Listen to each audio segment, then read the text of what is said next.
Nothing about that Thursday felt like a Thursday that would change everything. That's the thing I keep coming back to. Nothing felt wrong, at all. Until it did. My name is Todd Moore, 73 years old, 31 years as a structural engineer in this city, Boston born, Boston built, and perfectly content to stay that way. I live in a brownstone on Rutland Square in South End. I drive a 2021 Volvo XC90. I had no enemies, no feuds, no unfinished business with the world. I am, by any honest measure, a simple man with a good life. And on the 22nd of November, my son invited me to Thanksgiving dinner. That's it. That's all it was. A Thursday. Dinner with family. Or so I thought. Welcome to Dad's Raw Revenge. Hit that like button. Drop a comment below letting me know where you're watching from. This story is going to take you somewhere. Alan called me the Tuesday before. I was at Render, halfway through my coffee, watching the morning foot traffic on Warren Avenue, when my phone buzzed on the table. Alan, I picked up. Dad, you coming Thursday? Lauren's been in the kitchen since Monday. I'm talking the full spread. Define full spread, I said. Clam chowder to start. Roast turkey, herb butter, the works. She's doing her cranberry relish, you know, the one with the orange zest you liked last year. I did like that cranberry relish. That detail right there is probably what got me. Who else is coming, I asked. Just us. Keith's staying here now, so he'll be around. And Lauren's cousin Jeff is driving up from Needham with his girlfriend Amy. Nothing big. Casual. I almost said no, not for any particular reason, just the comfortable inertia of a man who has learned to enjoy his own quiet. But the cranberry relish, and the fact that I hadn't seen Alan in nearly 6 weeks. What time? I said. 3:30. Come hungry. I smiled. I'll bring wine. I hung up, finished my coffee, and spent exactly 0 seconds thinking anything was wrong. That's the thing I want you to understand going in. I was happy to go. I was looking forward to it. Thanksgiving morning, I woke up at 7, made coffee, read the Globe on my tablet, watched about 20 minutes of the parade on television, before it became too loud for a quiet man's morning. I showered, dressed, gray slacks, a white button-down, my charcoal overcoat, stopped at the wine shop on Tremont Street and picked up a bottle of Malbec, and drove the Volvo up to Chestnut Hill Avenue feeling, if I'm being completely honest, content. Alan and Lauren's house is a colonial revival. Brick-faced, black shutters, a front walk lined with ornamental boxwoods that Lauren tends like they're her children. The kind of house that announces its owner is doing well without technically bragging about it. I pulled in behind Keith's Jeep Grand Cherokee at 3:27 and sat for a moment, engine idling, looking at the house with the warm light coming through the front windows and the smell of roasting turkey already reaching me even through the closed car door. Nice, I thought. This is going to be a nice evening. Lauren answered the door before I knocked. She was in an apron, hair back, and she pulled me into a hug that, I'll admit, surprised me. Lauren is not what you'd call a physically demonstrative woman, but it was Thanksgiving, and people expand a little on holidays. I didn't think anything of it. Todd, right on time. Give me that coat. Alan appeared from the living room, hand already extended for the wine bottle. Dad, you look good. Come in. Keith was on the couch, scotch in hand, watching the pregame. He raised his glass. Brother, Keith. I settled into the armchair across from him. How long you staying with them now? He shrugged. Couple more weeks. Maybe through Christmas. He swirled his glass. Divorce is a hell of a thing, Todd. It is, I agreed. We watched the pregame in comfortable silence for a while.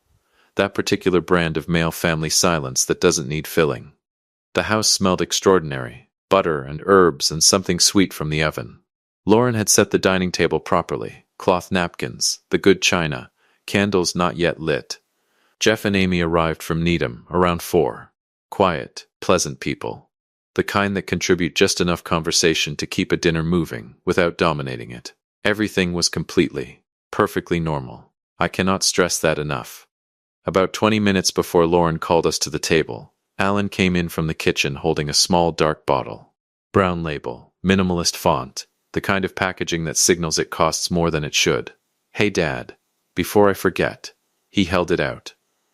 I've been seeing this nutritionist Lauren got us on, and she put me onto this. Heavy metal detox drops, all natural. She says most people our age are carrying around accumulated environmental toxins and don't even know it. Does wonders for energy levels, apparently. I looked at the bottle. I looked at my son. Alan, I'm not taking supplements from a nutritionist I've never met. Dad, I take what Dr. Harris tells me to take. That's it. It's not a medication. It's a supplement.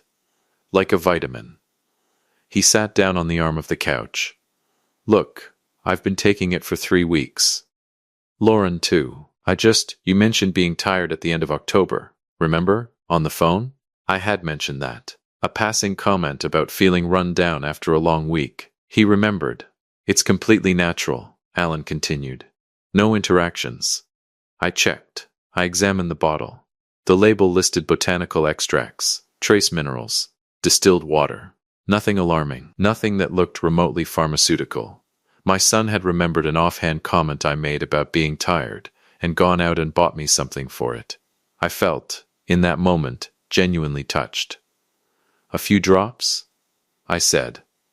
In a drink. That's it. Lauren appeared at the doorway right then, apron off, hair down, carrying a glass of sparkling water. I already poured you one, Todd. It's really tasteless, I promise. You won't even know it's there. Alan measured the drops himself. Carefully, 11 of them. I watched him count, the way you absently observe small domestic details without attaching meaning to them. Cheers, Dad. Cheers, I said. And I drank it. Dinner was everything Alan had promised. Lauren's clam chowder was the real Boston kind. Thick, cream-based, chunks of potato and fresh clam, served with oyster crackers on the side. The turkey was properly rested. Herb butter worked under the skin, the kind of result that takes real effort. Cape Cod cranberry relish with orange zest. Parker House rolls still warm from the oven. Green beans with slivered almonds. Jeff opened a bottle of Pinot Noir he'd brought from Needham. Amy complimented the table setting. Keith had a third scotch. It was, genuinely, a wonderful Thanksgiving dinner. The conversation moved the way good family dinners do. Sports, then real estate prices because you can't avoid it in Boston, then Keith telling a story about a fender bender on the Mass Pike that was considerably more entertaining in his telling than it had any right to be. Alan was relaxed. Lauren was warm. The candles were lit. I was happy. Midway through the main course, somewhere between the second roll and reaching for the cranberry dish, it arrived without announcement. My mouth went dry. Completely, suddenly dry, like someone had turned off a valve. I reached for my water glass and noticed, in a distant and confused way, that my hand felt slightly disconnected from the instruction I'd given it. A faint metallic taste moved across the back of my tongue. I set my fork down quietly. Took a breath. The room hadn't moved, but something in my equilibrium had shifted by a fraction. I felt warm. Then not warm. Am I getting sick? I genuinely, 100% thought I was coming down with something. A bug. Maybe the start of a winter cold. I'm 73. The body occasionally sends memos without explaining itself. You all right, Dad? Alan's voice, from across the table. Fine, I said. Just a little warm. I smiled. Lauren, this turkey is genuinely exceptional. She beamed. Thank you, Todd. I kept eating, kept talking. But the metallic taste persisted, and the subtle wrongness in my equilibrium didn't pass the way a head rush does. It just quietly deepened. Maybe some water will sort it. Excuse me a moment, I said, setting my napkin on the table. Going to grab some water from the kitchen.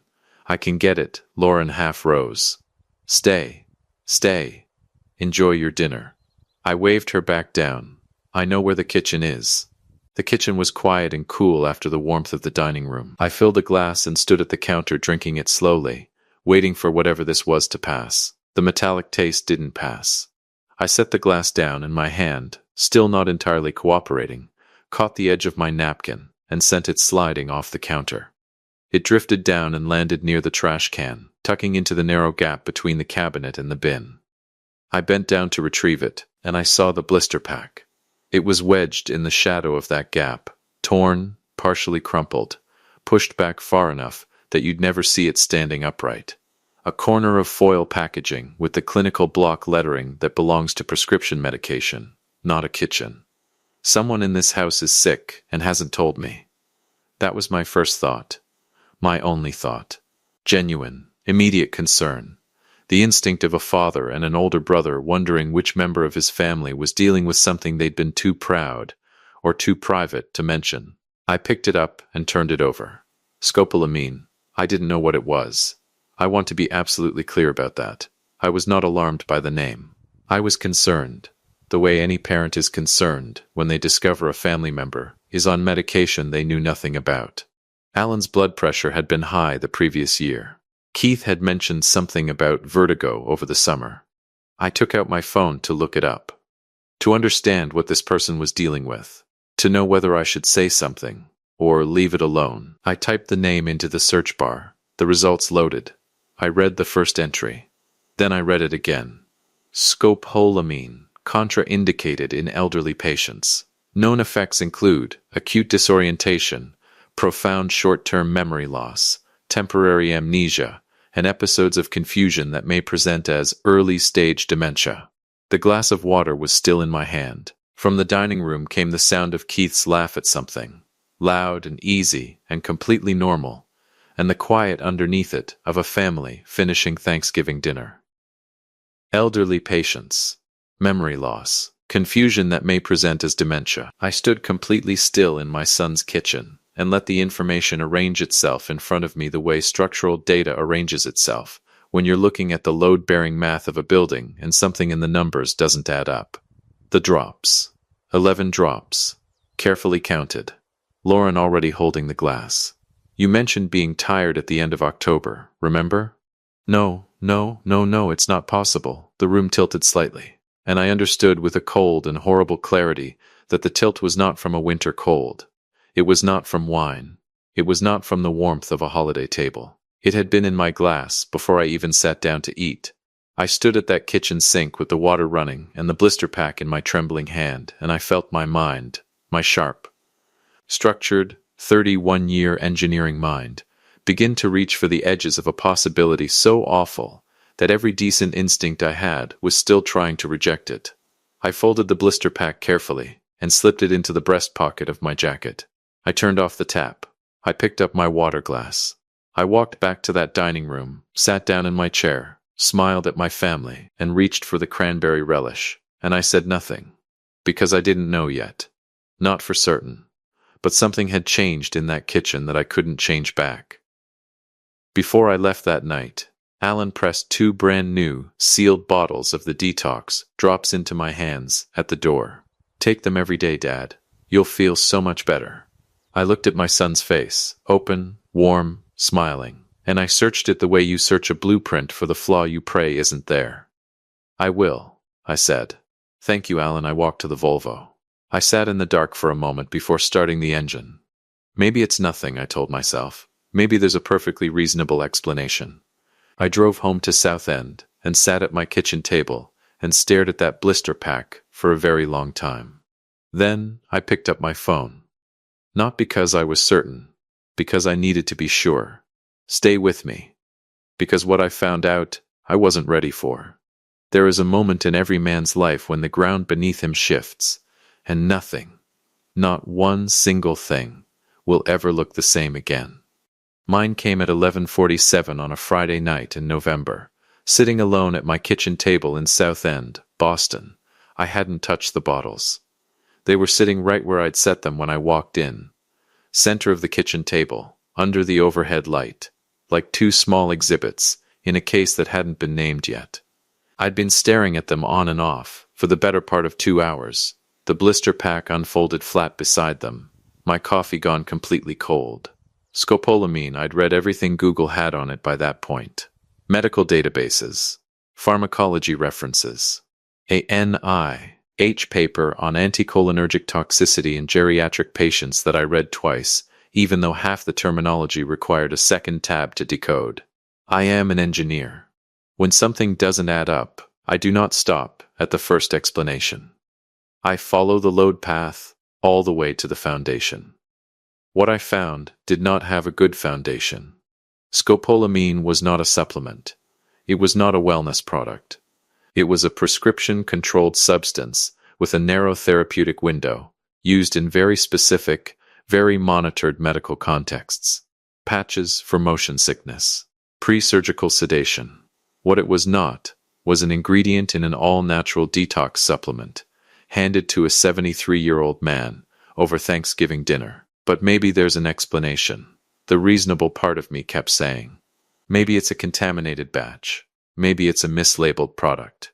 Maybe whoever dropped that blister pack has a legitimate prescription, and this is all a terrible coincidence. I wanted that to be true. I want you to understand that. I am a father. I wanted there to be an innocent explanation more than I have ever wanted anything. But the engineer in me kept returning to one detail I couldn't explain away. 11 drops, carefully counted. Lauren already holding the glass. I picked up my phone. Erin Moore lives in Philadelphia, Pennsylvania. She is 29 years old and a practicing attorney, sharp as a surgical instrument and twice as precise. She left Boston 5 years ago, after a bitter, irreparable falling out with Alan over their grandmother's jewelry. A dispute I now believe Alan manufactured from start to finish to remove the one person in this family who would never be fooled by him. At the time, I hadn't seen it that way. At the time, I'd stood in Alan's driveway watching Erin's taillights disappear down Chestnut Hill Avenue and told myself it was just siblings being siblings. I had been wrong about that. I had been wrong about a lot of things. Erin and I had maintained our relationship quietly. Phone calls, visits when Alan wasn't involved, a careful navigation around the fracture in the family. She never asked me to choose. I never made her feel like she'd lost. But calling her at midnight about her brother felt like crossing a line I couldn't uncross. I crossed it anyway. She picked up on the second ring. Dad? Instantly alert. Erin does not do groggy. It's almost midnight. What's wrong? I need you to listen to me, I said, all the way through. Don't interrupt until I'm done. A beat. Okay, I told her everything. The call from Alan on Tuesday. The dinner. The drops. Alan measuring 11 of them carefully into a glass Lauren had already poured. The way it hit me mid-meal. The dry mouth. The metallic taste. The room tilting in a way that had nothing to do with wine. The napkin falling. The gap between the cabinet and the bin. The blister pack. The Google search at the kitchen sink with the tap running. I told her about the 2 sealed bottles Alan pressed into my hands at the door with a smile. Take them every day, Dad. I talked for 11 minutes straight.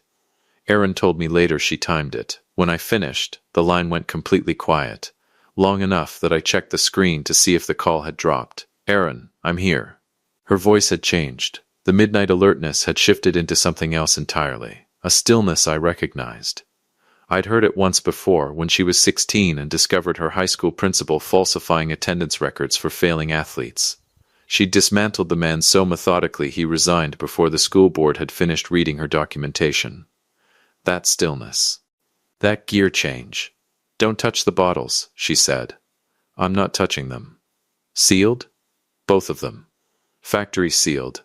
The blister pack. You have it? Right here in front of me. Good, I heard her moving. Philadelphia. 210 miles south, and I could picture her exactly. Up, barefoot, laptop already open on her kitchen counter. I need you to overnight everything to me first thing tomorrow morning. The blister pack, and both sealed bottles. FedEx, not USPS. There's a location on Boylston Street. Erin, it's the Friday after Thanksgiving. FedEx hubs run through holiday weekends. They open at 8. A pause. Pay cash. And Dad, don't put your name on the return address. Don't put your name on the return address. That sentence landed differently than the others, because that wasn't a daughter being careful. That was an attorney treating this as evidence. What are you thinking? I asked, though part of me already knew I didn't want the full answer yet.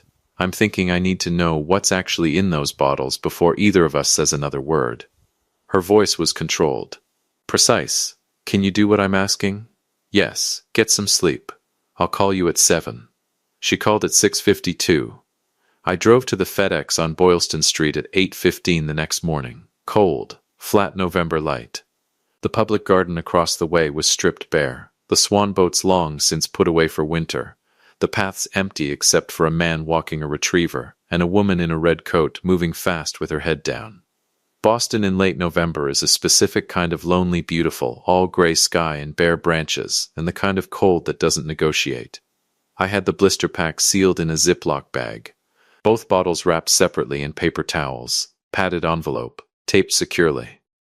For the return address I used my neighbor Frank DeLuca, a retired postal worker on Rutland Square who owed me a favor from a contractor dispute I'd helped him navigate 3 years back. Frank didn't ask questions. Good man. I paid cash. I watched the envelope go behind the counter. Walking back to the Volvo, I stopped on the sidewalk for a moment, hands in my coat pockets, and looked up at that pewter sky. What am I doing? What is this? This is my son. I stood there on Boylston Street, 73 years old, and I gave myself exactly 60 seconds to hope I was a paranoid old man who'd read too many medical websites on a sleepless night. Then I got in the car and drove home. 4 days later, Tuesday morning, I was sitting in my living room on Rutland Square pretending to read a book. I say pretending because I had read the same paragraph on page 61 approximately 14 times, without retaining a single word. My phone was on the cushion beside me. It rang at 10:12. The lab results came back. Aaron's voice. No greeting. No preamble. I set the book down. Already? I rushed it. I know people at an independent toxicology lab. They owed me a turnaround. A breath. Dad, I need you to stay calm. I was already not calm. Tell me. Both bottles. The sealed, factory-packaged, all-natural detox drops. They're laced with scopolamine. Concentrated. Significantly above any therapeutic threshold. She paused. The toxicologist flagged it immediately. His written report uses the phrase, and I'm reading this directly, consistent with intentional poisoning.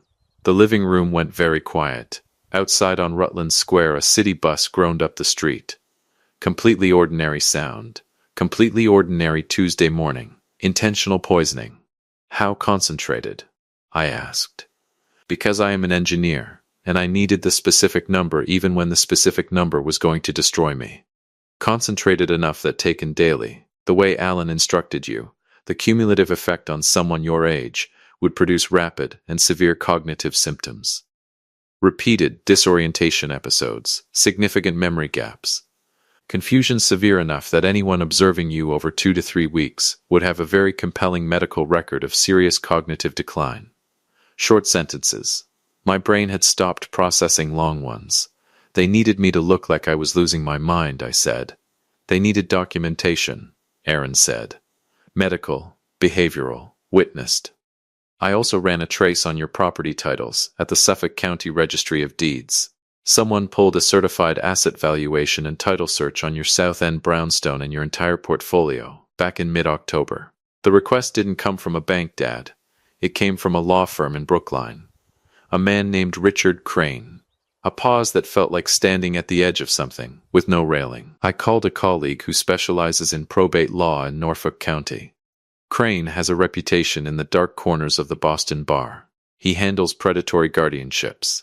He quietly maps out high-net-worth seniors, coaches estranged family members on how to document behavior, and has them draft a preemptive guardianship and financial conservator petition. It sits in his office, completely drafted, just waiting for the client to trigger a medical emergency or a failed evaluation. The second you falter, they file it, and a probate judge strips you of your legal right to manage your own affairs. Your estate. Your accounts. Your property. Everything under Alan's control. My estate. Real estate holdings. Retirement portfolio. 31 years of disciplined investment that I had built the same way I built everything. Carefully, structurally, with the long view in mind. Conservative estimate. North of $4 million. My son looked at his 73-year-old father and saw $4 million.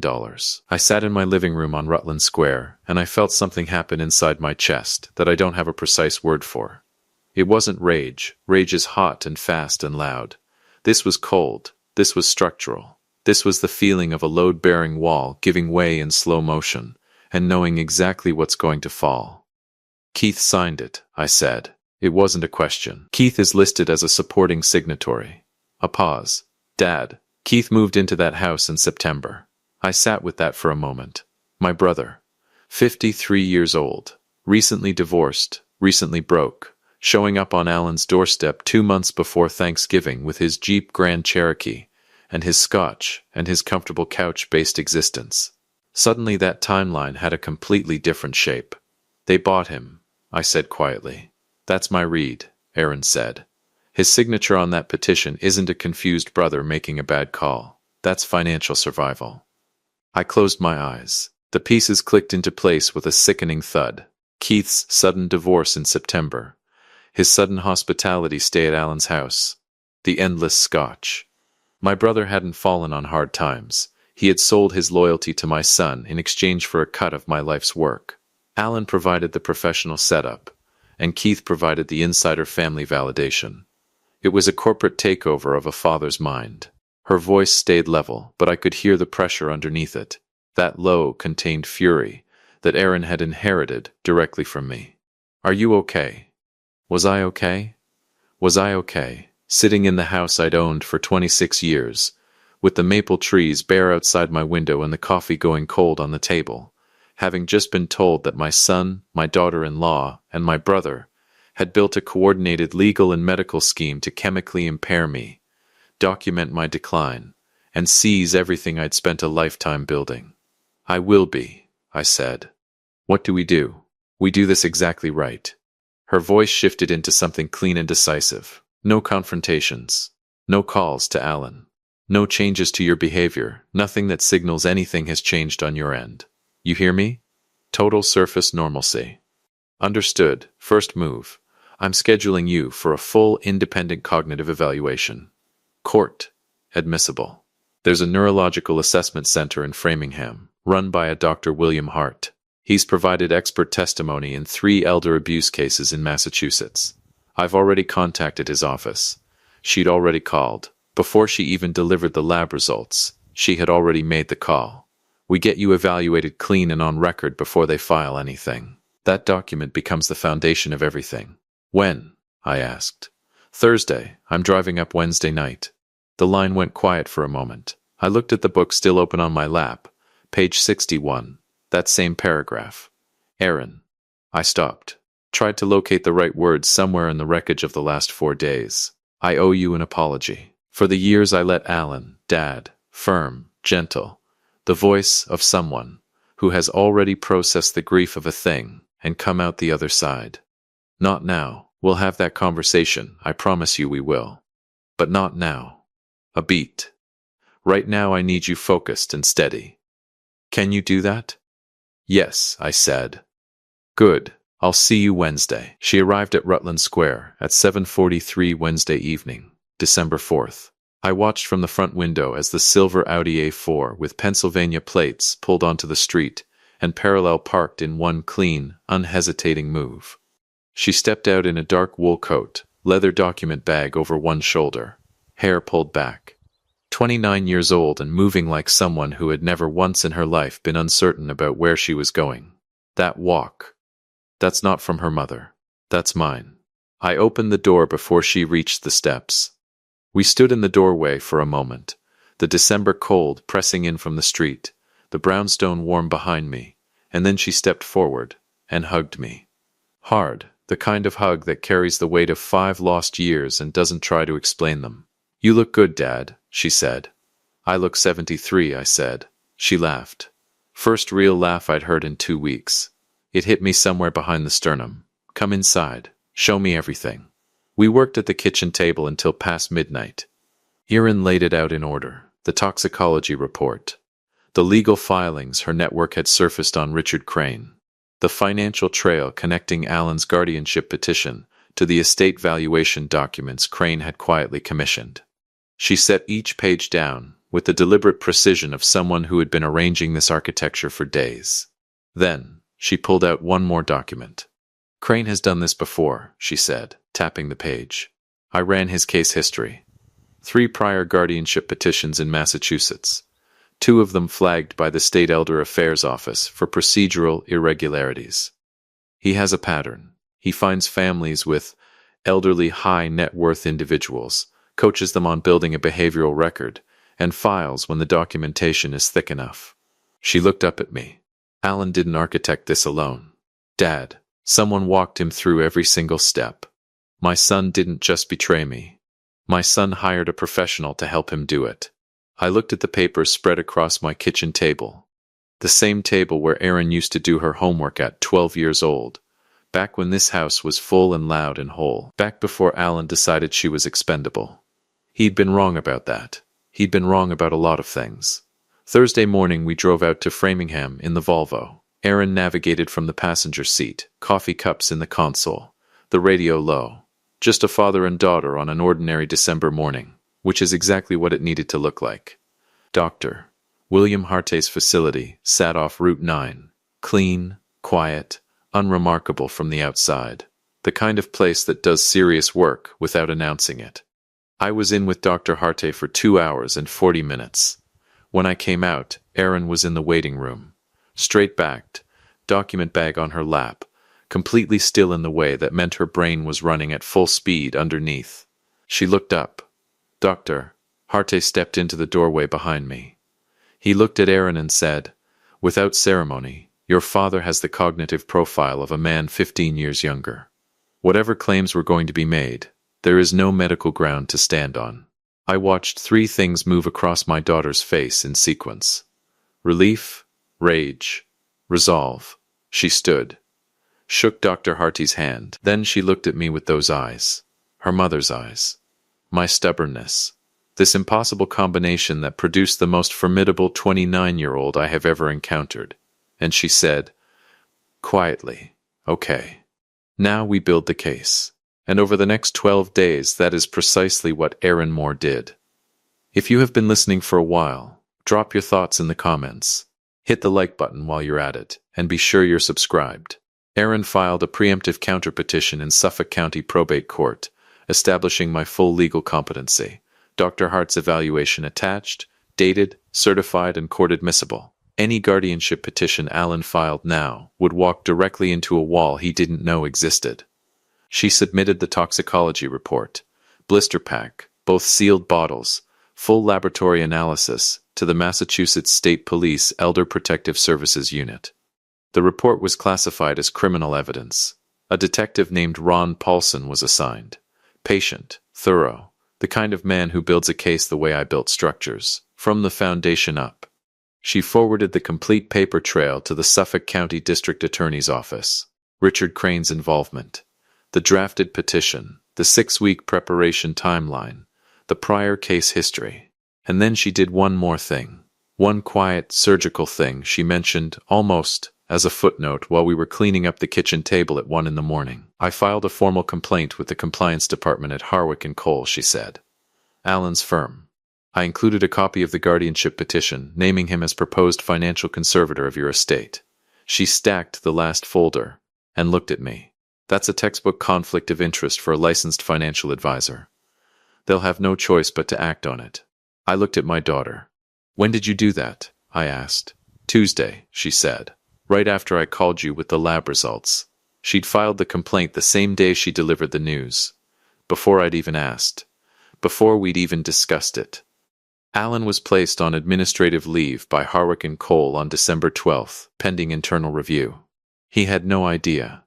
He was still calling me every few days to ask if I was taking my drops.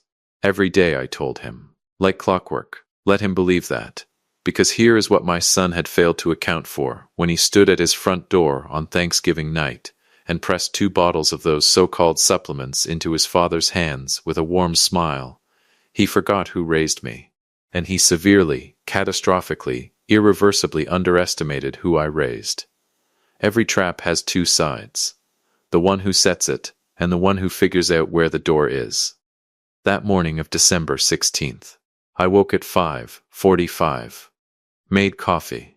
I stood at my kitchen window and looked out at that gray Boston sky for a long time. Today was the day. Erin was already awake when I came downstairs. She was at the kitchen table in her socks, hair loose, reading something on her laptop, with both hands wrapped around a mug. She'd been staying in the guest room for 11 days. 11 days of late nights at this same table, closed-door phone calls, documents printed and annotated in red ink, and stacked in labeled folders that had slowly taken over the left side of my kitchen. She looked up when I came in, didn't say good morning, just looked at me steadily with those eyes, her mother's shape, my resolve, and asked, "You ready?" I poured my coffee, sat down across from her. "More than ready," I said. "We move on the 16th, she said. "I'll call Paulson tonight." The trap Erin had built over those 12 days was a masterclass in structural engineering. She hadn't just built a legal defense, she had laid a criminal landmine. The competency certs from Dr. Hart were sealed and logged with the court. Detective Paulson's criminal case file was signed off by the DA. The net was fully woven, we just needed them all in one room to pull the cord. The plan itself was simple.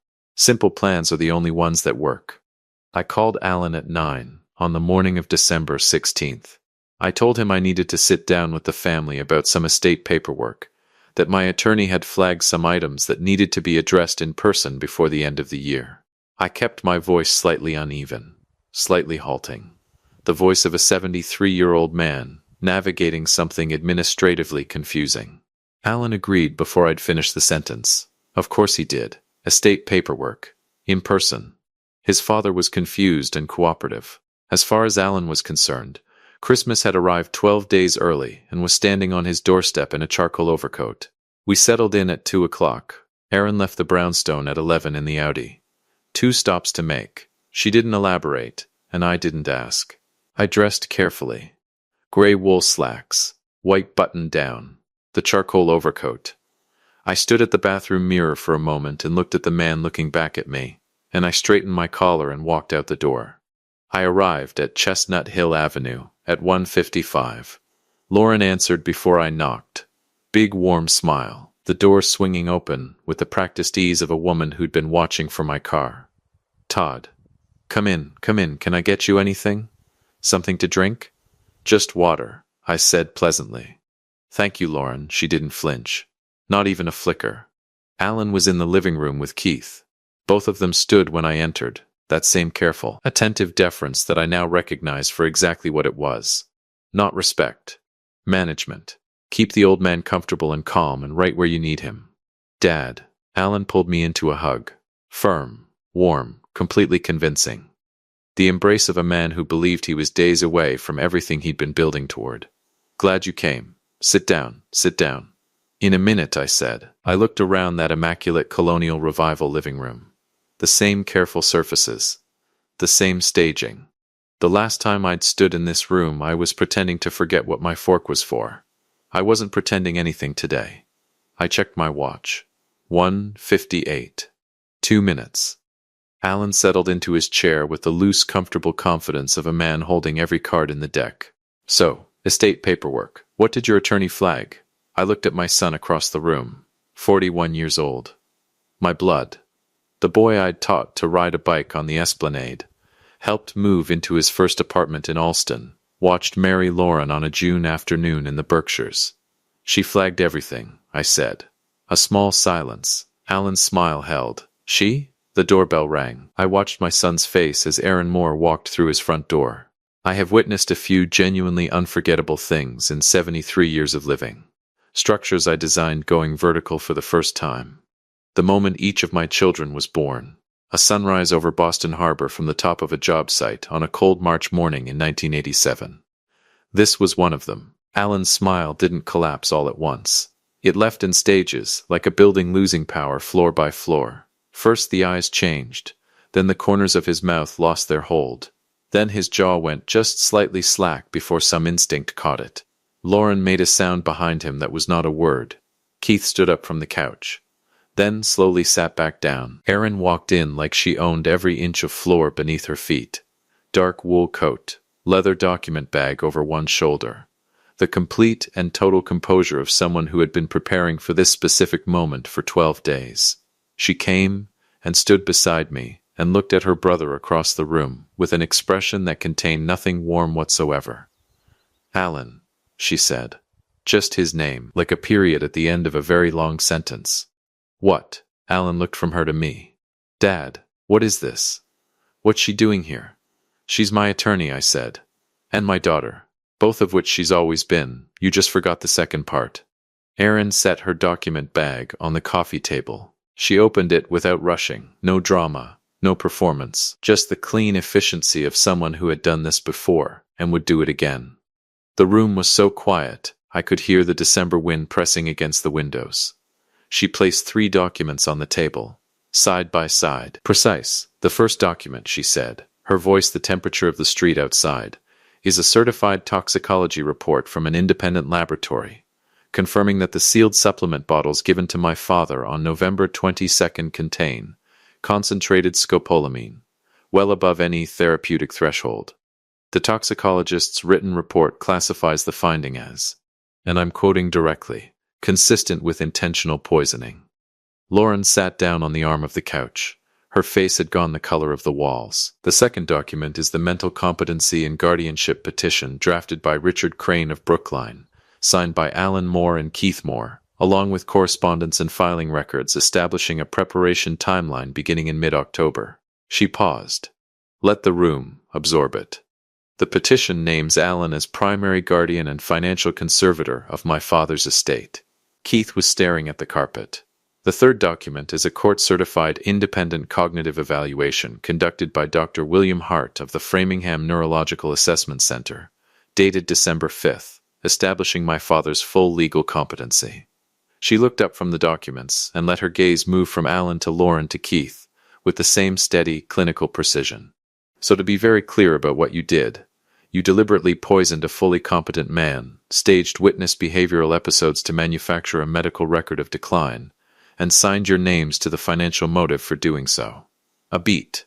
You didn't make a mistake. You built a case. And so did we. Alan stood up. Erin. Just, everybody calm down, this is. Sit down. Alan. My voice was different.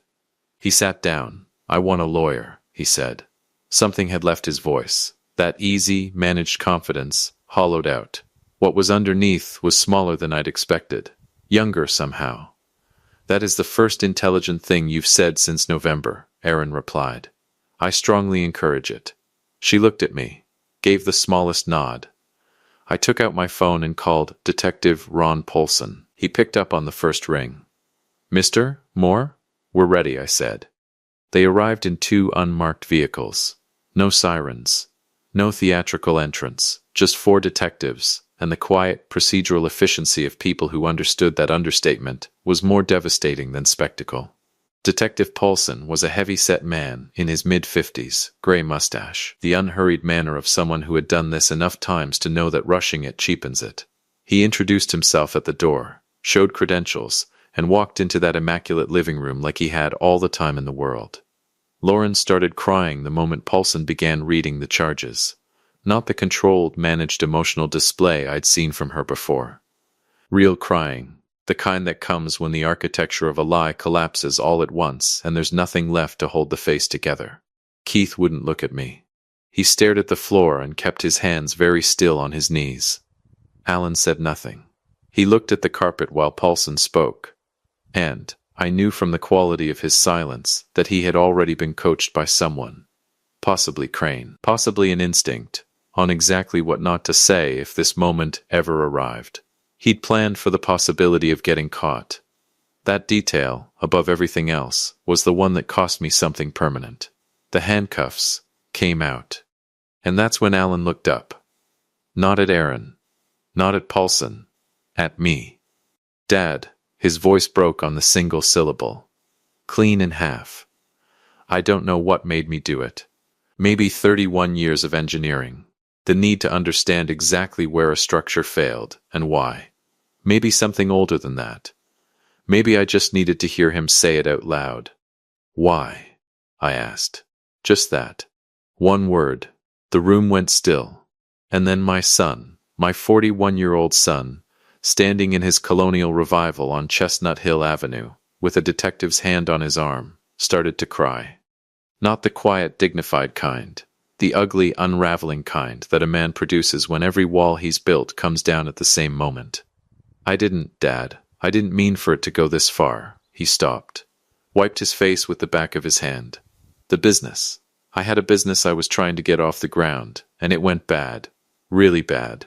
I owe people. I owe serious money to serious people, and I didn't know what else to do, and Keith, he glanced at his uncle, who was still looking at the floor. Keith came to me in September.